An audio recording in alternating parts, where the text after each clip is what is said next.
Bonsoir à toutes et à tous, ravi de vous retrouver sur Monaco Info pour notre émission Les Experts du Rallye. On va débriefer ensemble ces deux premières journées de compétition sur ce 94e Rallye Monte-Carlo. J'ai de la chance, je suis bien entouré à mes côtés. Vanessa Dessy, bonsoir Vanessa. Bonsoir à tous. Et notre consultant sur la chaîne, Franck Philippe. Salut Franck. Bonsoir à tous, bonsoir à tous. Vanessa, on le disait, il s'est passé beaucoup de choses dès la première étape et ces trois premières spéciales. On s'attendait à ce que Toyota domine, mais pas forcément avec ce pilote-là. Effectivement, une étape dantesque, de la pluie, de la neige, de la glace, le chaos total. Evans frappe fort d'entrée de jeu, Ogier limite la casse pour s'effondrer dans l'ES2. Il perd plus d'une minute, il déclare même qu'il s'agit de la spéciale la plus compliquée de sa carrière. Solberg survole donc cette première journée. Il est intouchable sur la neige. En revanche, Thierry Neuville décroche complètement. Abandon de Rossel dans le WRC2, a souligné un retour gagnant pour Lancia avec Griesling. Et évidemment, cette troisième spéciale s'achève dans le brouillard, neutralisé par l'ACM. Un rallye Monte-Carlo extrême, impitoyable dès la première étape. Alors vous avez parlé de neige, Vanessa, je vais me tourner vers Franck. On l'a dit, le choix des pneumatiques, notamment lors du direct de jeudi après-midi, il était déterminant et c'est vrai que dans cette deuxième spéciale avec beaucoup de neige, ça a fait énormément de dégâts. Il ne fallait pas non plus être grand devin pour savoir que cette première étape allait être vraiment très compliquée. Et le choix des pneus a été vraiment décisif.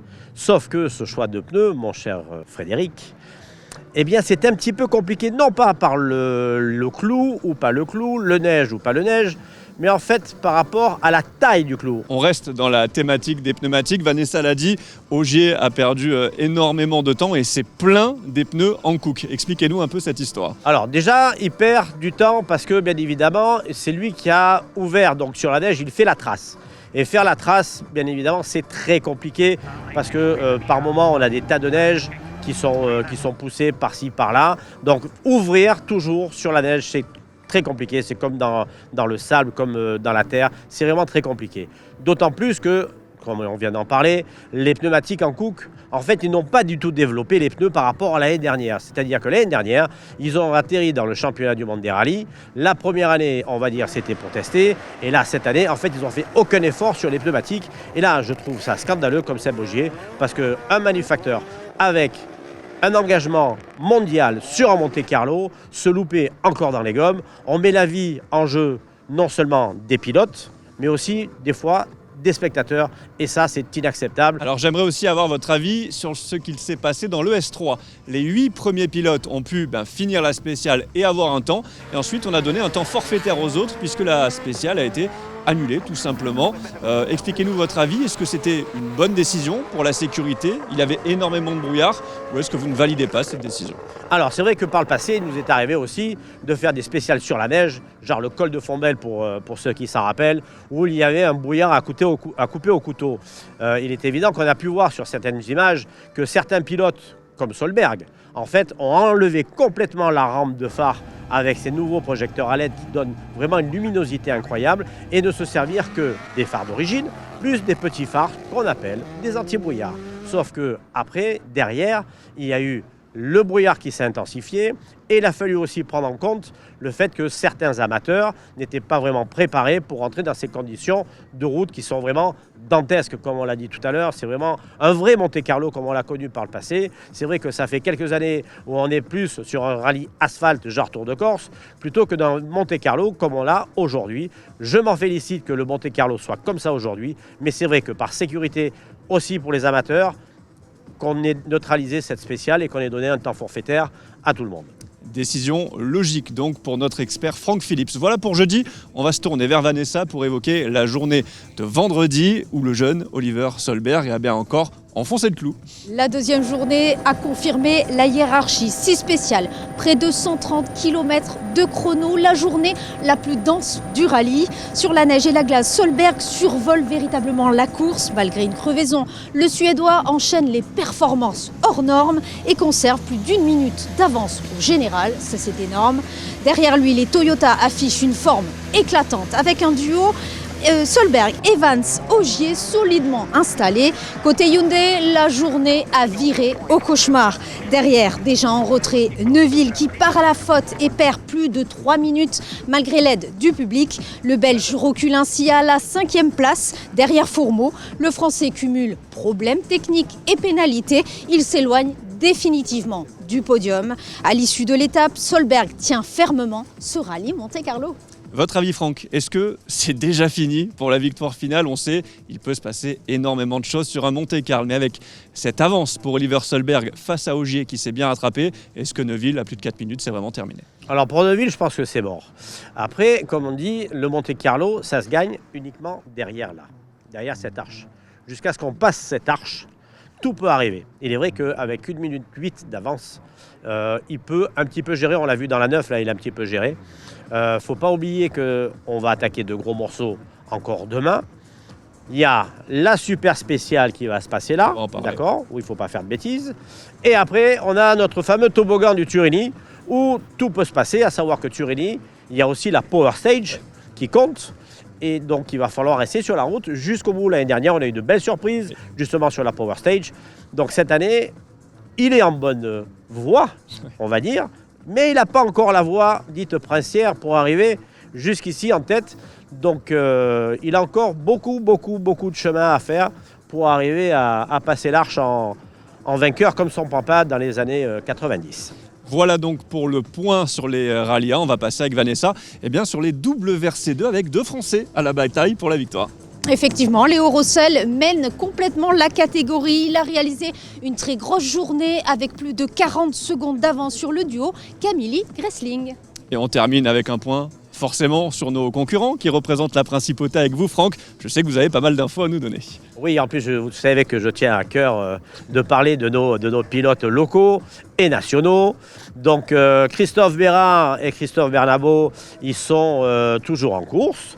Ils ont eu quelques petits soucis, on va dire, de passage de sanglier dans la 6 et dans la 7.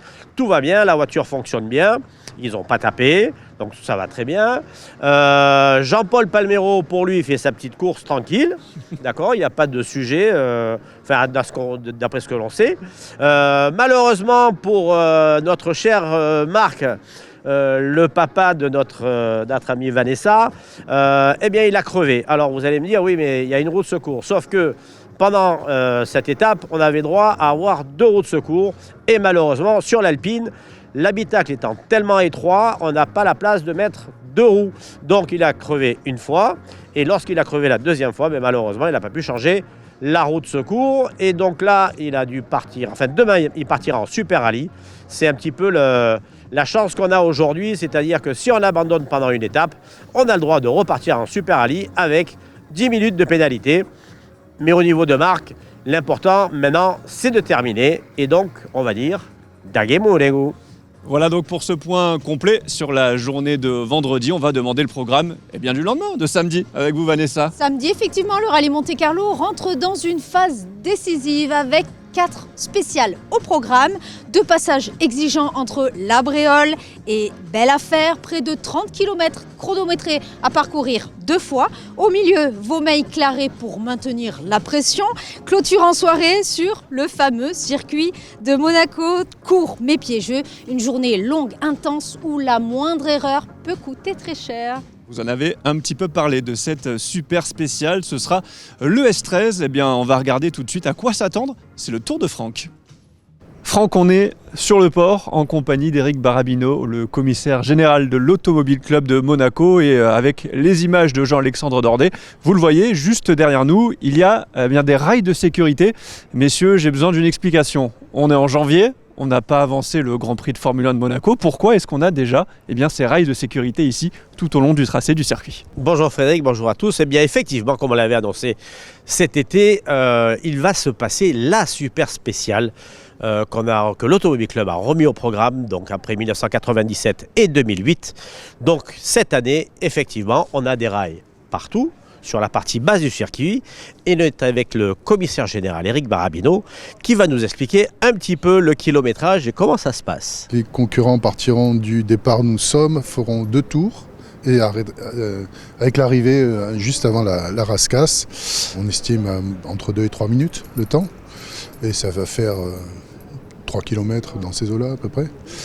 Et voilà, donc ça doit être spectaculaire avec une grosse partie pour le public sur le quai, tout ce qui correspond, on va dire, à la zone des stands et la zone de tribune qui est entre le bureau de tabac et la piscine. Donc là, ouvert au public. Donc on attend beaucoup de monde, on espère beaucoup de monde pour cet événement.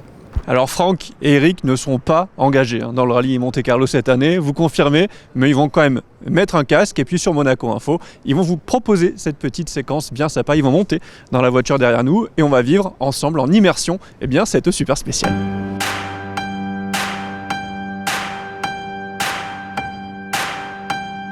On est prêt, on y va. Allez. Allez, donc parti. on est en condition reconnaissance, c'est-à-dire route ouverte.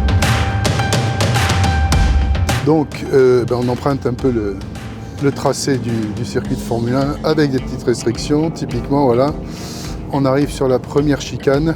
Alors oui, cette chicane, elle est un petit peu serrée, il faut dire Eric pourquoi. Casser la vitesse, tout simplement. Il y aura un départ toutes les 3 minutes.